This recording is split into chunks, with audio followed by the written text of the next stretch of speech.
Tuhan yang membalikkan keadaan. Dalam kehidupan, ada masa di mana kita merasa keadaan tidak berpihak kepada kita. Kita sudah berusaha, sudah berdoa, sudah berharap, tetapi yang kita lihat justru sebaliknya. Masalah terasa semakin besar, jalan keluar tidak terlihat, dan hati mulai lelah menunggu perubahan. Tidak sedikit orang akhirnya menyerah dalam kondisi seperti ini. Mereka mulai berpikir bahwa keadaan tidak akan berubah. Mereka menerima situasi dengan rasa putus asa, bukan dengan iman. Namun firman Tuhan menunjukkan bahwa Tuhan kita adalah Tuhan yang sanggup membalikkan keadaan. Mazmur 126 ayat 5-6. Orang-orang yang menabur dengan mencucurkan air mata, akan menuai dengan bersorak-sorai. Orang yang berjalan maju dengan menangis sambil menabur benih, pasti pulang dengan sorak-sorai sambil membawa berkas-berkasnya. Ayat ini menggambarkan sebuah perubahan yang luar biasa. Dari air mata menjadi sukacita. Dari kesedihan menjadi kemenangan. Dari kesulitan menjadi berkat. Seringkali kita berada di fase menabur dengan air mata. Kita berjuang, kita bertahan, kita terus melangkah meskipun hati terasa berat. Dalam fase ini, kita mudah merasa bahwa usaha kita sia-sia. Namun firman Tuhan memberikan janji yang pasti, akan ada masa menuai dengan sorak-sorai. Tuhan tidak pernah melupakan setiap air mata kita.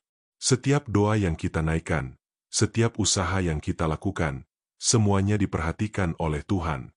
Pengkhotbah 3 ayat 11 berkata, Ia membuat segala sesuatu indah pada waktunya, bahkan Ia memberikan kekekalan dalam hati mereka. Tetapi manusia tidak dapat menyelami pekerjaan yang dilakukan Allah dari awal sampai akhir. Masalahnya, kita seringkali ingin melihat hasilnya sekarang. Kita ingin perubahan terjadi secepat mungkin. Ketika itu tidak terjadi, kita mulai meragukan Tuhan. Padahal Tuhan bekerja dengan waktunya yang sempurna. Dia melihat keseluruhan gambar, sementara kita hanya melihat sebagian kecil. Tuhan tidak hanya peduli pada hasil, tetapi juga pada proses. Dalam proses itu, Dia membentuk karakter kita, menguatkan iman kita, dan mempersiapkan kita untuk apa yang akan datang. Roma 8 ayat 28 berkata, Kita tahu sekarang, bahwa Allah turut bekerja dalam segala sesuatu untuk mendatangkan kebaikan bagi mereka yang mengasihi Dia, yaitu bagi mereka yang terpanggil sesuai dengan rencana Allah. Ayat ini tidak mengatakan bahwa semua hal adalah baik, tetapi Tuhan bekerja dalam segala sesuatu untuk mendatangkan kebaikan. Bahkan situasi yang sulit pun bisa Tuhan pakai untuk membawa kita kepada sesuatu yang lebih baik.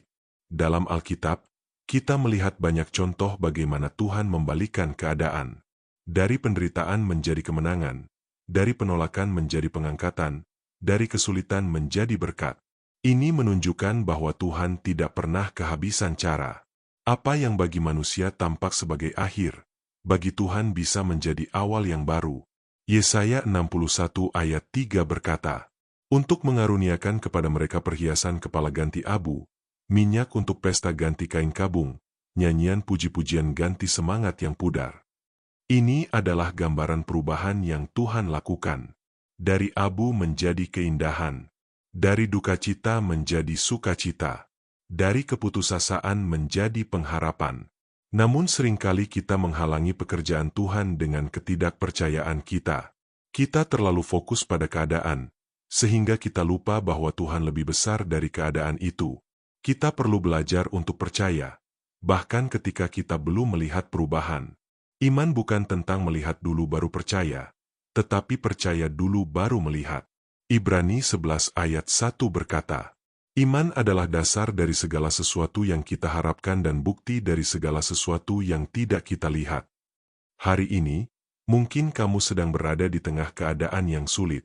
Mungkin kamu merasa tidak ada jalan keluar. Mungkin kamu sudah lelah menunggu. Namun ingatlah, Tuhan masih bekerja. Dia sanggup membuka jalan di tempat yang tertutup. Dia sanggup mengubah air mata menjadi sukacita. Dia sanggup membalikan keadaan yang paling mustahil sekalipun. Yesaya 43 ayat 19 berkata, Lihat, aku hendak membuat sesuatu yang baru, yang sekarang sudah tumbuh. Belumkah kamu mengetahuinya? Ya, Aku hendak membuat jalan di padang gurun dan sungai-sungai di padang belantara. Tuhan bisa membuat jalan di padang gurun, di tempat yang tidak mungkin.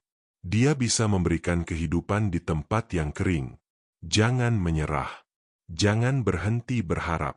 Tetaplah setia dan percaya. Karena pada waktunya, Tuhan akan membalikkan keadaanmu. Mari berdoa.